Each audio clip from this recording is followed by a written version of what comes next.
One of the most challenging aspects of working in this style is trying to see color in a different way.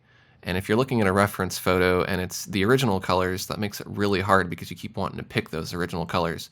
So what you can do is take your reference photo and use something like adjust color to go ahead and just shift the hue. And you can shift the hue of everything as a whole if you want to. I went to Effects, Adjust Color to get to that menu, or you can go to Effects, Tonal Control, Adjust Selected Colors to select specific hues and change each hue individually. So first you'll click using the dropper tool that's provided in the dialog to select a specific hue. I selected the yellow.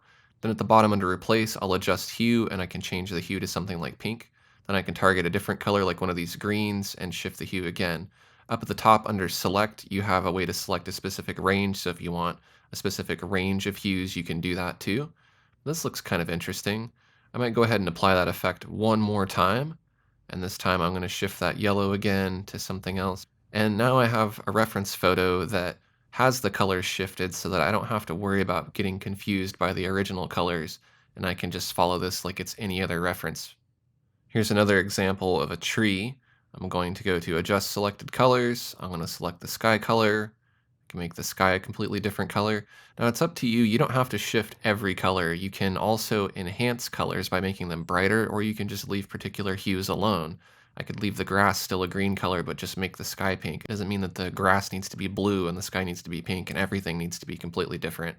That's really up to you to decide.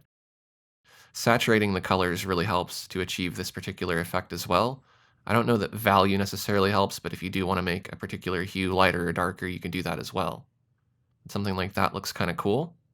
And because it's so easy to apply these effects ahead of time just to see what kind of results you'll get, you may as well just experiment with some different color schemes, and then that'll give you some options to be able to choose from. For example, I can shift the hue uniformly all around, and then I get a different result. And I think that looks kind of cool, where the sky is just a little bit off, the grass is kind of more yellow, and then there's all this purple kind of embedded in the trees. And I got that effect kind of by oversaturating there. I'll go ahead and crop this a bit too, and that almost looks like a painting on its own, but that would make a really nice reference photo for this particular style of painting. So feel free to use whichever reference photo you want. I'm going to do a painting of kind of a desert landscape with some rocky arches and trees. So I'm going to go ahead and start by creating a new canvas that is 1920 by 1080 pixels, but that's just because it fits on the screen nicely. You could use any size canvas you want. I created a sky layer and I filled that with a base color, kind of an aqua color. I created a new layer above that for background cliffs, and now I'm going to start kind of blocking in each particular plane in this painting. Now I shifted the colors a bit from how they are normally. Normally it's kind of a sandstone kind of peach color for the rocks, and the sky of course is an aqua, it's kind of blue, and the trees are kind of a dark greenish color, but I've shifted everything quite a bit. So now the sandstone and the rocks are going to be kind of this peachy salmon color, which is much brighter, but still kind of pretty close to what the original color is. And the sky color is, of course, a little bit off, but it isn't too off because, the sky is already kind of blue. This is just kind of a blue-green. So I didn't stray too far from the original colors, but it's definitely not the original color scheme. So this is going to be kind of the backmost cliffs here. I'm just blocking these in.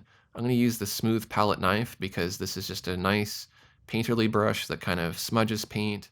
It blends a little bit, and I'll be using mostly this brush for most of this painting. I'm going to go ahead and create a new layer for arch. I'm going to block in the arch that's going to be in the foreground here. Now you'll notice that I changed my color a little bit. The arch is going to be the same color as the background rocks, but I want to make it stand out so that I can actually see what I'm doing while I'm painting, so I shifted the color just a little bit. Now I'm going to go ahead and create another layer for the underside of this arch. Because this is kind of a panoramic view, you're going to see both inner sides from the left and the right, as well as underneath a bit, since you're kind of underneath it and it's well above you. Now, since this is going to be in shadow, we want it to be a darker color in value, but I'm also going to shift it a little bit more towards red in hue so that it stands out from that red-orange kind of salmon color. And these are areas where you can kind of emphasize color or change it a little bit. With this particular brush, it's kind of blending and smudging, and so I'm getting kind of a mixture of paint. I'm getting almost two different red colors there when I'm painting, and that again helps to kind of save time. It helps this look more like a traditional painting, makes it look a little less refined, and it just looks kind of cool that way. So I'm just painting all along the underside here just to give it a little bit of a shadow side and help it look more three-dimensional. Now I'm going to create another new layer for some boulders. The boulders are going to be spread out across a lot of different planes, and I could probably make 100 different layers for boulders here because they're all going to be overlapping each other, but I don't want to do that. That's actually going to make it less efficient. So what I'm going to do is I'm going to have just a few boulder layers, but I'm going to try to kind of keep all of the boulders separate from each other. So this is going to be boulder big. This is going to be mostly bigger boulders, but it doesn't mean that they're going to be necessarily just foreground or just background. So I'm going to block in some of those. Again, I changed my color so that I can see it on top of the color that I'm painting on, but ultimately I'm going to want a lot of these rock colors to all be very similar, but I won't change that until a little bit later in this painting. So right now I'm really just going to block these in until I get a few in here kind of spread out here and there. You want some big ones, some small ones, all different kind of shapes, but you want them to be kind of horizontally longer so that they look like they're laying flat on the ground. And you want the boulders to get smaller as they recede into the background. I'm going to create an additional layer beneath the big boulders, and I'm going to call that boulders mid, and I'm going to put in some boulders that are kind of being overlapped by the ones that are in front of it. But I'll also kind of concentrate those into the background as well, and maybe put some smaller ones in the foreground. You'll notice that I chose a darker color. Again, that's because I want these boulders to stand out from the background color, plus I want them to stand out from those lighter boulders that are in front of them. But again, all of these boulders will be the same color in the end, but I'll change that a little bit later. Picking these colors is, at this point, just helping me see that I'm blocking in everything the way I want it, and I can choose the final colors later. I could have chosen blue for the boulders if I wanted to, if it helps me see it better, but I do try to keep the colors pretty close to their final color, so that's why I'm going with something that's just slightly lighter or slightly darker than my base color. That makes it a little bit easier to change it later on too, because then if you just add some highlights and shadows of the appropriate color, it tends to make it fit in. Now I'm going to jump back over to the sky layer and do a little bit of work on that. Sometimes I like to jump back and forth between different areas if I get kind of sick of working on the boulders because I had to paint so many boulders, then I'll take a little bit of a break by painting the sky. So I'm just adding lighter and darker versions of that base color. I'm going to blend a little bit with Coarse Smear Blender Jitter. It can help to duplicate your sky layer first before you blend, and then that way when you're blending you're not pulling in white from the edges. I'm going to go ahead and just add in a few more layers of contrast by adding some darker and lighter patches there. That helps it look like a nice cloudy sky. Since I'm done blending the sky, I can go ahead and merge those two sky layers together with Control E. I'm going to go back to the background cliffs, turn on Preserve Transparency, and since I went ahead and blocked in my shape there, I don't really need to worry about that outer edge anymore. I can just start filling in the center with some other colors and form. So I'm going to pick a slightly darker color, and I'll go ahead and fill that in, and that adds some shadow. I'm going to decide that my light source is coming from the right side, from the top right, so my shadows are going to be mostly on the left. Because I want this to be in a particular Fauvism style, I'm going to go ahead and highlight the edges with that shadow color to kind of outline them. Even though it wouldn't look that way in real life, this just helps it kind of achieve that particular style of painting. Now I'm going to start adding some to the center of the composition. I'm going to go along the edge up there too to separate it from the sky. And what I want to do here is create some kind of horizontal divisions and different shapes and things to create extra planes. I could create the different planes on a separate layer, but again, I want to be able to conserve layers here. It does, again, make it feel and make it look more like a traditional painting if you use fewer layers, but it doesn't mean that you can't use layers at all. I'm just trying to use them a lot less than I would normally use them to keep this more loose and spontaneous. But really what I'm doing here is just kind of trying to make this look more three-dimensional, create some little caves and depressions and crevices and cracks and things like that. But again, you want them to kind of fit into that perspective, so keep them mostly kind of horizontal. The advantage to using this particular brush is that you can paint and then you can keep pressing down with your pen and you can kind of blend out the edges of that paint, which gives me some nice transitions as you can see here. If you're not getting this particular effect with this brush, just make sure that your resaturation and bleed settings are set to what I have mine set up here. You can also get control over the blending presets in the blending palette. Next, I want to add some shadows underneath all of these boulders on the shadow side, which is the side that's facing away from the light source. And I want to use the correct angle as well, so if the light's coming from the top right, the shadow will always be on the bottom side and slightly to the left. So I'm going underneath each boulder. I'm just going to do that on the background cliff layer because ultimately that's just what that layer is, and I don't need to make a separate layer for shadows, although if I wanted to, I certainly could. And this just helps the boulders look like they're actually there in the landscape, because if they are, they would cast a shadow. I'll put in a few more little small lines in the background, and then we can start adding some highlight colors. We want to add those to the opposite side of everything, so if the light's coming from top right, that would be concentrated towards the top and the right of most of the objects in the landscape. So I'm going to use just a lighter version of this, but not too much lighter. I don't want it to be too far off here. I think something like that will work for now. And I'm using that same technique where I'm painting and then blending out the edges a little bit. Now, doing these light lines against these dark lines is creating kind of a nice contrast here, which is really helping the piece stand out. It's putting that one particular plane in front of the plane behind it. And so now it looks like there's multiple levels or multiple layers of rock going off into the distance. Anywhere where I put a little crack, I'm going to put a little highlight next to that, and that helps it look like a little dent or a little depression. I'm going to continue working back and forth between highlights and shadows. If I need to retrieve a particular color like a highlight, a midtone, or a shadow, I can hold Alt on my keyboard to get my color sampler, and I can just sample that color. Or if you wanted to, you could use the mixer pad, or you could make a little palette of colors on a separate layer if you're worried about getting that exact color, because when you do blend these colors together and put them down, unless you do it completely opaque in your stroke, when you sample it the next time, you're going to get the blend of the color that you put down and the color that was underneath it, and that might not be the original color that you were working with. So if you're concerned about having very consistent colors, definitely make yourself a little palette or a little group of swatches on a separate layer. Using a bigger brush to put in some broader areas here, and now these cliff areas are really starting to look more three-dimensional. I've really added a lot of form here. I'm going to speed up the footage a bit, and I'm just really going through here and continuing that same process of adding highlights and shadows to each of these blocked in layers. That's creating a lot of texture. It's helping it look more three-dimensional. It's helping it look more like stone, and really just helping the piece come together. I'm also making a conscious effort to try to be kind of spontaneous here and just paint quickly and loosely, and I'm not going to worry about trying to make things too perfect and too detailed, because I do want it to have that loose, kind of quick feel to it, so it looks kind of impressionistic. And I don't want to put too much detail into things. I want them to be kind of impressionistic in a sense, I guess. So I don't want to put too fine of cracks or crevices or anything like that. It can be really, really spontaneous, and I'm just putting in kind of colors wherever I feel like. I am abiding by the rules of lighting because it's a landscape, but I'm definitely throwing color and shape and form out the window, because I'm changing those up and making them really the way that I see them rather than the way that they're depicted in real life. Now I want to go back to the boulder layers, and I want to make those look more three-dimensional by giving them a highlight and a shadow side.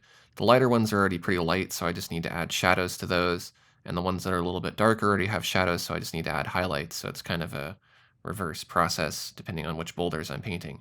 Now it does get a little tricky as they start to look similar. It's hard to tell which boulders are on one layer and which are on the other layer, so you will see me incorrectly trying to paint on some of the layers. But having 2 layers of boulders is definitely less confusing than having like 10 layers of boulders. So you can see why I did that. It's supposed to make it easier, but it's still a little challenging when you have that many individual objects on different planes in your painting. It gets a little confusing which layer is what. So going through here and trying to make these look consistent. I'm also going to sample my base color that I used on my background cliff layer, and I'm going to paint that over these just to kind of make them match the color of all the other rocks in the background so that they don't stand out and look too light or too dark. Now I feel like I need to add a little bit more contrast in some areas to make them darker. So I'm going to select kind of a dark purplish red color like this, and I'm going to use this here and there to add a little bit of contrast. So I'm going right along that top edge where it's catching the most shadow in that cave and adding it there. And I'm concentrating this on all of the dark areas in this painting. I can also make some vertical shapes here to help it look like that cave is kind of concave. And I'll do that on the arch and the boulders and really anywhere else, but I don't want to go too nuts with it. I really just want to keep it in the darkest of the dark areas in this painting. So now I want to start kind of cleaning this up a little bit and refining some areas. And I also want to create some intermediate colors. So I kind of have some general colors here, but there needs to be more colors in between. Like for instance, in between some of the lighter colors and darker colors, there need to be some midtones. So I'm sampling colors here and there, which are sometimes the base colors that I put down, and other times they're mixtures of the colors that happened when I did some blending as I was painting. And so here and there, that's just going to help, for one, make this look a lot more detailed, like there's more rocks and crevices, and it's going to be really quick and easy to do that because I'll just kind of plop stuff in here. But what I'm doing is I'm trying not to really overlap stuff too much, but I'm kind of trying to fill in all the gaps in between so there's no flat areas of color.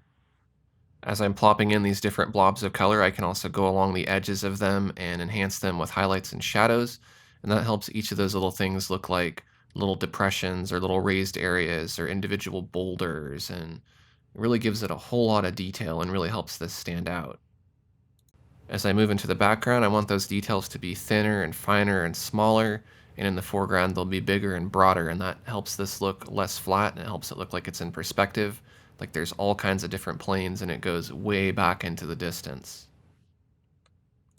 Now, because I did the background cliffs in a slightly different color than the arch, I want to make those colors kind of unite together. And so to do that, I'm going to sample some colors from the foreground and put them in the background and put some colors from the background in the foreground. And you're really kind of like sharing colors between all the different layers to help make all the colors kind of homogeneous or make them come together and look like they're all part of the same color scheme. There should be a little bit of difference in some of the colors. For example, things that are further away are typically lighter and things that are in the foreground are typically darker, and so you could definitely do that. But in this case, I want there to be a pretty consistent look through all of the rocks, but they can be ever so slightly different. A lot of the difference that you're going to see, though, is going to come mostly from making the textures on the rocks and the details on the rocks bigger in the foreground and smaller in the background. I'm going to go ahead and save a copy of my work, and now I'll go ahead and add a new layer. This will be for some different trees and bushes and foliage and things.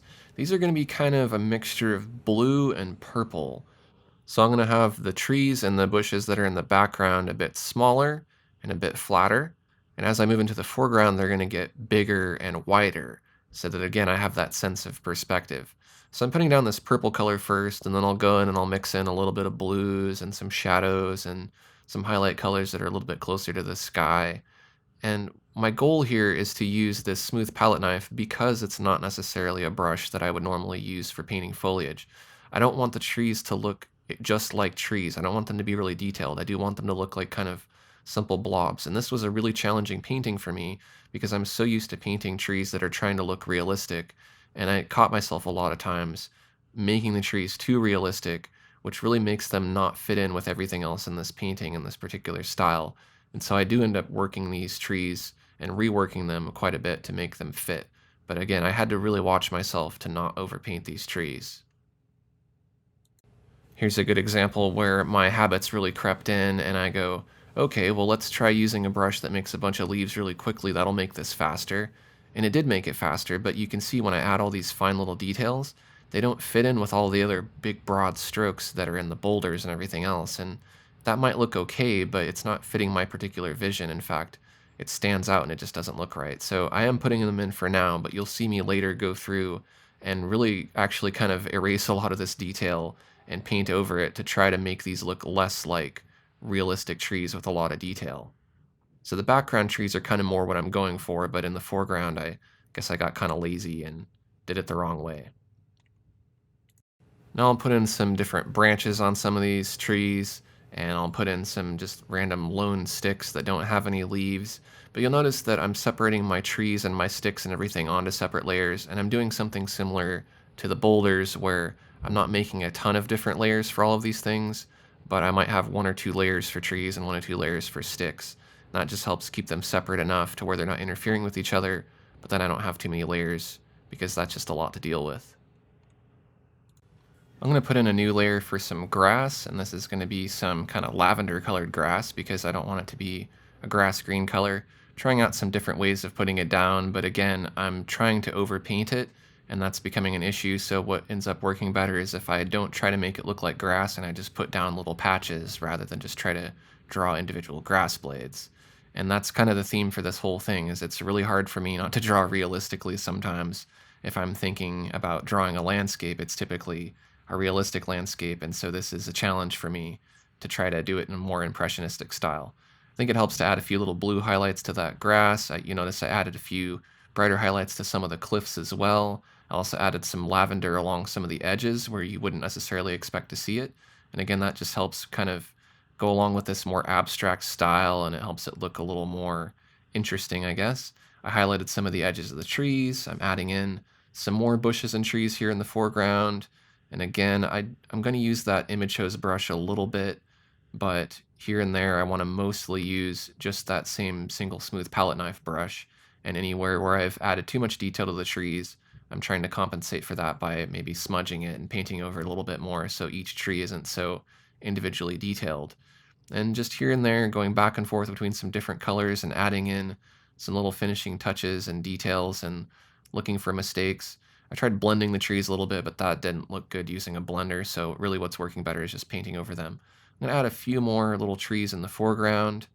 Again, adding all these different planes just helps push other objects back. I'm going to add some leaves to this tree in the foreground on a separate layer using that Impressionist Leaves Image Hose nozzle. And I feel like in the foreground, it's definitely not too bad to have those leaves showing, but I do want to kind of break it up a little bit as well, so it still looks kind of loose. But since we're so close to the foreground with this bush, I don't see a problem with showing individual leaves. Otherwise, if I did it kind of lumpy like the background trees, it might look kind of like a boulder or something. So definitely had to do that there. You'll also notice that I kind of poked a little bit of holes in the leaves there to make it look like there's some gaps because I have a habit of kind of overpainting when I'm doing foliage. Trying adding a mask to the grass, that didn't work, so I just undid that. I'm also blending a little bit using the oily blender, but I don't want to over blend too much because I want to keep some of those spontaneous brush strokes here and there. So I'm just going around in different places and just blending gently a little bit here and there on some different areas. Then I'm adding some lighter twigs just to kind of highlight some of the areas within the bushes and kind of concentrating those over the dark areas so that there's some contrast. I'm going to add a new layer on top of everything that's set to color, and I'll paint in some different colors like some yellows and some oranges, and that just kind of adds some flavor to the color. I can reduce the opacity of that layer so it's just a subtle blend.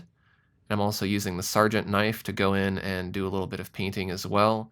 That kind of adds a little bit of texture as I'm adding different colors. Now I'm going to go through and I'm going to clean up a little edge there that I saw there was a mistake. I might erase a little bit on that tree in the background just to show the underneath of it more and maybe add a few more layers on a layer called Edge Trees, which is in the very background, to add a few more little things on the horizon, add a few more cracks here and there to my cliffs to help that stand out. I might even change the color of the underside of that arch by adjusting the color in tonal control adjust colors to make that just a little bit different. It seems to fit in better that way. I'm going to highlight the edges of some things like the boulders and make those brighter so those pop out, and highlight the edges of some of the little incidental cracks and creases and make those stand out. And I do kind of see some weird little petroglyph things like little animals, and I really didn't intentionally add those in, they just kind of happened, but I just kind of see those here and there. So if you're seeing things like how you see shapes in clouds, you know you're on the right track. I duplicated some of those boulder layers and then just moved them to a different position, and that instantly gives me extra boulders. And then I'm going to go through on that same color layer that I was using earlier with some different colors and just enhance some little lines and areas just to make them pop out. I'm using colors that really weren't present in the piece before, like some reds and some blue greens and things. But I want to use this very, very lightly. I don't want to make it too obvious. I want it to just kind of be hidden here and there and enhance some edges. And that really helps it fit into this Fauvism style and makes it more interesting. I tried duplicating the bushes. I didn't like the way that looked, so I'm just going to stick with the bushes that I have. But I might go through and clean up the edges of some things a little bit more using the eraser since I have everything on separate layers. So I think at this point, with a few more touches, maybe blending the trees to make them less detailed, I'm pretty happy with how this piece looks. So I'm going to call this a finished painting.